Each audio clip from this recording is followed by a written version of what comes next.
Apa yang dicari dari investasi saham? Tentu saja yang pertama dividen dan yang kedua capital gain, atau bisa sebaliknya.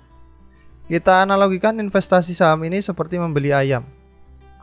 Ada orang yang membeli ayam siap untuk bertelur, kemudian ketika ayam itu bertelur lalu dijual, maka orang tersebut akan memperoleh keuntungan tanpa menjual ayamnya. Telur inilah yang disebut dengan dividen. Tapi ada juga orang yang membeli ayam berusia remaja kemudian menjualnya saat sudah siap untuk dipotong. Maka orang ini akan memperoleh keuntungan dari harga jual dengan harga saat membeli. Inilah yang disebut dengan capital gain. Ada pula orang ketiga yang menggabungkan cara yang pertama dan cara orang yang kedua. Kita bahas satu persatu. Dividen merupakan bagian dari laba atau pendapatan perusahaan yang ditetapkan oleh direksi dan disahkan oleh RUPS untuk dibagikan kepada pemegang saham. Kita ambil contoh salah satu saham dari LQ45 yaitu saham Telkom. Saham Telkom pada saat ini memiliki harga pasar di 3.200. Pada tahun buku 2019 memperoleh laba per saham sebesar Rp188. Melihat pada tahun 2019, kebijakan perusahaan adalah membagikan dividen sebesar 90% dari laba bersih. Maka kita peroleh imbal hasil dividen sebesar 5,28% per tahun. Bagaimana kalau pegang saham ini selama 10 tahun ke depan? Berapa kira-kira keuntungan yang bisa diperoleh?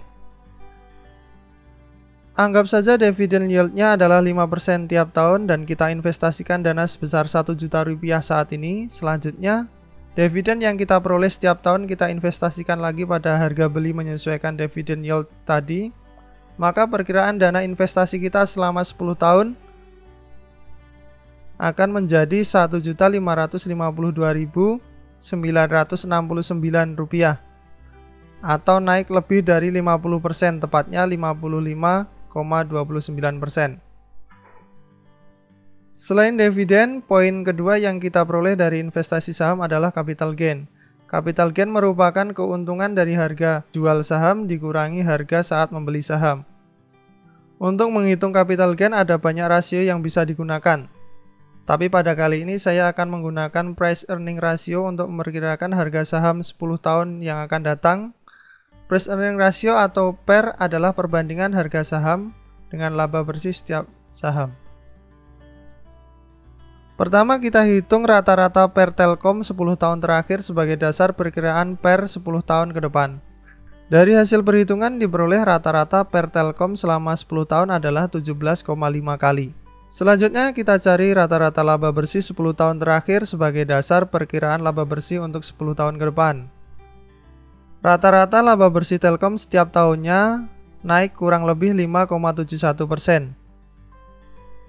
Kita ambil pembulatan ke bawah 5% saja supaya lebih aman. Selanjutnya kita buat perkiraan laba bersih Telkom 10 tahun ke depan dengan rata-rata kenaikan 5%. Diperoleh angka Rp30,4 triliun.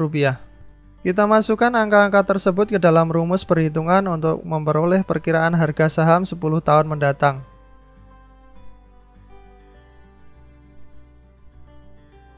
Maka diperoleh harga 5.370. Kita ambil angka 5.300 saja. Dari perhitungan tadi, maka perkiraan dana investasi kita selama 10 tahun, persentase keuntungan dari capital gain yang bisa diperoleh adalah 65,62%. Kita bulatkan ke bawah saja menjadi 65%.